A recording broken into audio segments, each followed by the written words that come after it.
Hey, hello, you multi. Mammoths and minnows, yeah?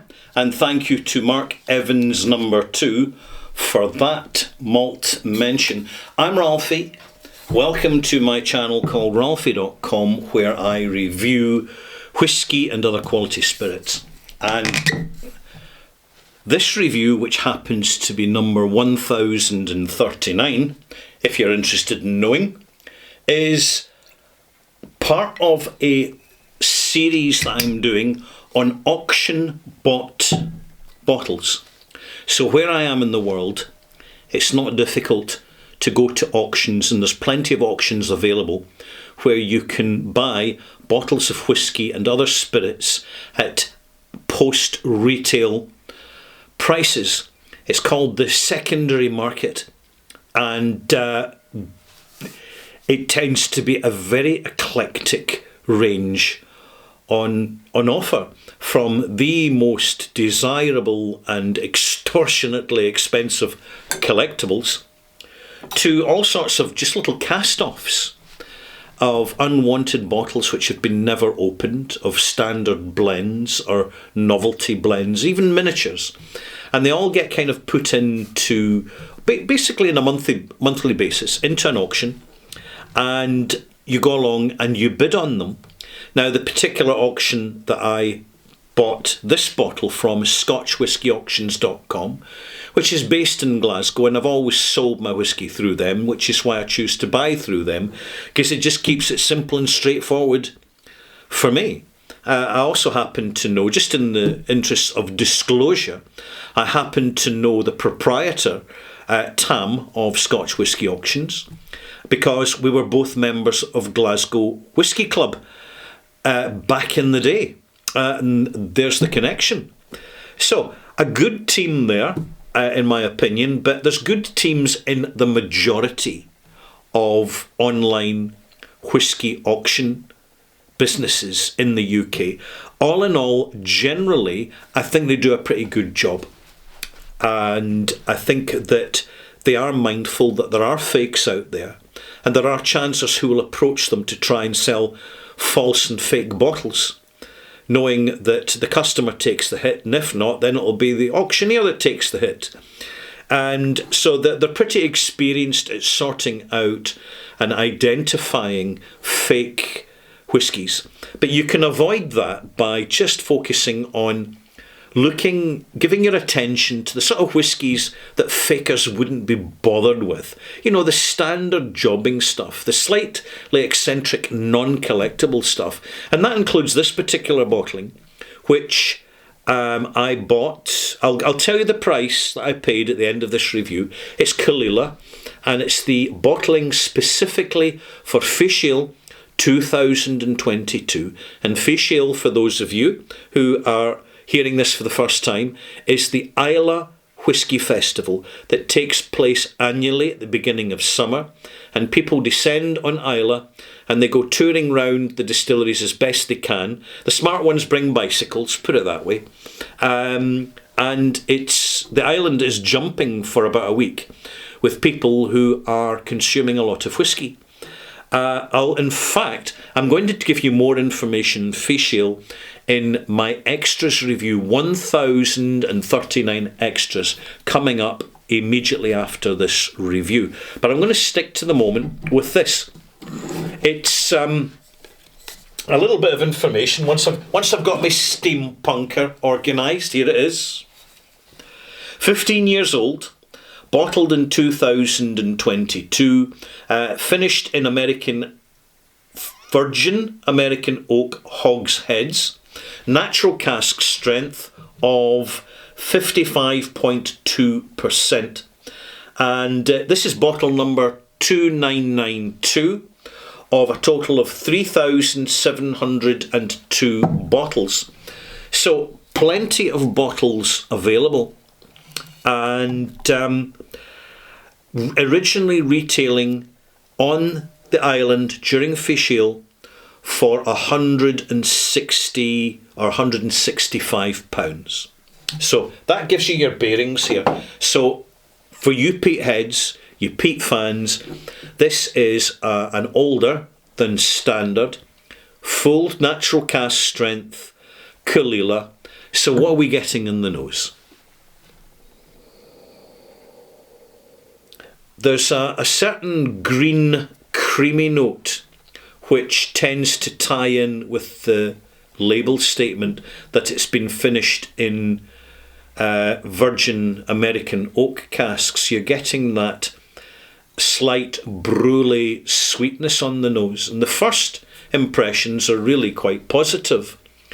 I think anybody going to Fish Ale and picking up a bottle of this is going to get quite a good impression, particularly because they're at the place where it's made. They're in that environment, and whiskey always tastes better where it's made. It's the same with bourbon, it's the same with rum, it's the same with cognac. So there is the weight of expectations and environmental considerations, and Islay is a beautiful island, and the Islach, or the Islay folk, are very welcoming and lovely folk. They're lovely people, very hospitable.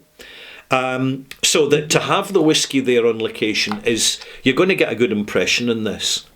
However, as you know me, I like to do a bit of a deep dive.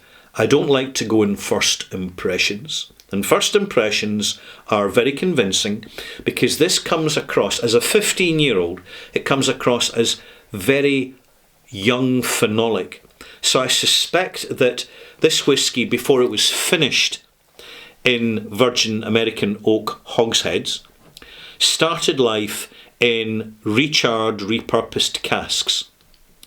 Because when you add water, you start to notice a little sooty, fusile note that sits on top of the phenolic signature, and that tends to become from the deep charring of casks and the fact that a certain exhaust note, smoky note, tends to get locked into the cask after this process. So first taste, quite nippy, but then again it's 55.2%. But that nippiness is this telling me immediately at this age, 15 years old, that there hasn't been a lot of proactive first fill cask influence.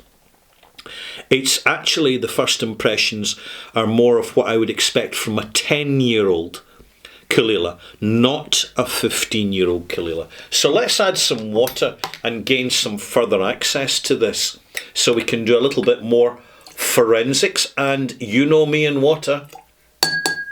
I like water in my whiskey because it brings out the flavour. And quite a lot of water brings out even more flavour. That's why blenders in their blending suites add so much water to their whiskey. Ask them when you meet them. They'll tell you. Too many people add too little water and they compromise the delivery of flavour because of the presence and the nip of the alcohol. Moving on to back to the nose here. I'm looking at the coat lines here around the edge of the glass. They're quite good. They're quite dense. There's a good weight to the spirit actually. It's quite a beast. But when we come to the nose, again, it's reinforced that this is a 15-year-old single malt going on near 10. So the cask influence has been weak for the predominant period of maturation. And the result is that you get something which is more phenolic, but for the age, you'd be looking for something more rounded and more complex and soft cask influence, and the phenolics a little bit more reserved, a bit more restrained, and we're just not getting that here. If you're a huge Peathead fan, you're going to love this. But if you're looking for a little bit more subtlety in your single malts, you're going to be disappointed. Back to the nose. Now we're getting a bit more pickled green and pickled pineapple notes. Soft banana, distinctive gingery and minty notes, and then I'm picking up that chimney stack fusile note, it doesn't come from the peat. It comes from the charring of casks, and it's clashing a little bit, but although that has a lot in common with the natural peat-derived phenolics of the Caol Ila signature, it's kind of clashing with it. It's not letting the peatiness express itself properly, because the exhaust notes from the recommissioned casks, from the charring of these casks, the deep charring of these casks, has basically, it's almost like it's been a hasty job. They've never let the casks really rest properly before the spirit was put into the casks. But, hey, it's pleasant enough, and there's a bonus. Here's one I poured yesterday, and as you can see, this whisky is unchill filtered. Now, isn't that a surprise from Diageo, who are notorious for the sanitation of their brands? So, all kudos to them for this. It's very nice to actually see an official bottling which has got some decent Scotch mist in it, because it helps retain the substance of character. So let's get back to the taste. I've added 10 mils of water. I'm not going to add any more. It's still quite strong, it's still quite punchy, but we're ready to kind of go in for our second deep dive. There's an English mustard note and a slight roughness, a coarseness on the nose. Again, I'm seeing 15 years in the bottle, but the nose is telling me 10 years. And this is, it is 15 years in the cask. But when the nose tells me 10 years, it means that the original casks, the majority of cask influence in this whisky has been, frankly, weak. And this has led to less proactive maturation.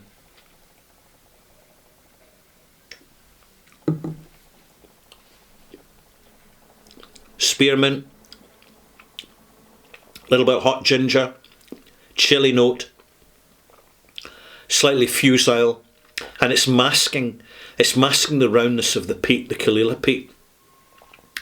The flavour keeps staying at the front of the palate. It's not, and it's kind of vaporising too quickly. I'm getting some seriously mixed messages from this, to be honest. And I'm not going to say it's bad. It's not. It's perfectly competent. But this is a Fichiel bottling, an annual event, the most important event on Isla's whisky calendar. I would be looking for something a little bit more upmarket and a little bit more ambitious than this. But it's not just my opinion, and I'm going to validate where I'm coming from here shortly. So one final taste before I give my malt mark.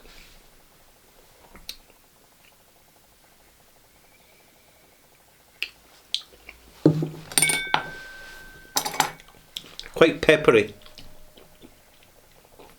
quite intense pepper. That chili note is not going away. Pickled mustard, is that a thing? I'm getting pickled mustard. I'm getting burn. In fact, it's more scorch than burn on the back of my throat. This is a distinctively under-matured 15-year-old. I would push the maturation on the smell and taste down to no more than 9 years. This tells you so much about the casks. It tells you valuable information about the casks. And it settles a little bit uneasily on the palate when you've got that sort of cask residue, charcoal, fusile note, which hasn't dissipated. It's been assimilated by the whisky, and superficially it bonds with the natural peat-derived phenolics, but it doesn't sit comfortably with the Caol Ila at all. But, hey, it's a Fichiel bottling, it's competent enough. What marks am I going to give this? A lot less, actually, than the Islay fans would give it. I'm giving this 82 out of 100. That's my malt mark. I bought this at auction because I wasn't at Fishel on Islay to buy a bottle. People queued for hours to buy the different bottlings. For those who bought the 12-year-old Lagavulin, by all accounts, it was significantly more disappointing than this. I don't think this is a disappointing whisky. I think this is a lost opportunity whisky. I think that in the calendar annual showcase, every distillery in Islay should be bottling their best, the best they've got. They should be rewarding people who are coming all over the world with all the public transport and the ferries and the inconvenience of trying to travel around the island during Fishel, all the queuing up, the last minute changes and rejigging of events that takes place. Fishel's been running for a few years. I've never been to it. I never will be at Fishel. You will not see me there. I just don't think it's worth it. If I'm going to go to Islay, I'll go at the beginning of the year, March, April, or I'll go towards the end of the year, September, October, when it's a lot quieter and you can navigate the island much more comfortably and enjoy the empty beaches in solitude and the empty roads in peace and quiet. It's just too hectic during Fishel. There is too much of queuing, of bottle acquisition, and bottle acquisition by not just single malt whisky fans, but by speculators, investors, flippers. So there's quite a fever goes on. But considering this was selling at Fishel and people queued up to buy this for £160, £165 a bottle, what did I buy it for at auction? Because I never paid that.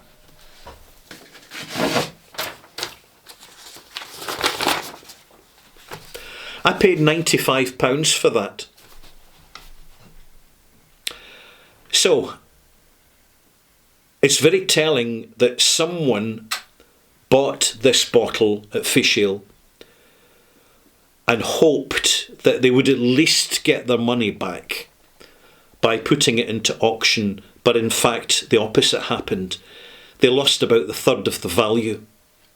Now, see if this had been an outstanding version of Caol Ila that really got people's tongues wagging and got genuinely appreciated, it wouldn't be languishing at auction with bids a third down on the original selling price. But that's what's happened. Now, does that suggest that Fishel prices for event bottlings are overpriced? Well, actually, yes, it does. It really does. But I'm glad to be reviewing the Caol Ila. From all accounts, it's significantly better than what Lagavulin offered. And and there you have it. But to learn more about Fishel, tune into my next review, 1039 Extras, in which I'll just give you a brief overview, a personal opinion of it. And you can make of it what you will. I'm Ralphie, happy to share the malt moment. And again, a little bit different here because I've never reviewed whiskies before that I actually deliberately bought at auction, but I can do this because I'm an independent reviewer. I don't accept any samples, and it just makes it so much easier that way. So I'm relying to pay budget for all this on the advertising revenue from YouTube, and of course my subscribers, my wonderfully loyal and patient subscribers on Patreon. So thanks to my Patreon subscribers in particular for their additional support. And in fact, my next Bothy Live, which is a 2-hour live stream I do for subscribers, Patreon subscribers, I will be focusing exclusively on auctions, on whisky auctions. My history with whisky auctions, because I go back a long time. I go back right back to the early 2000s. And there you have it. Over and out.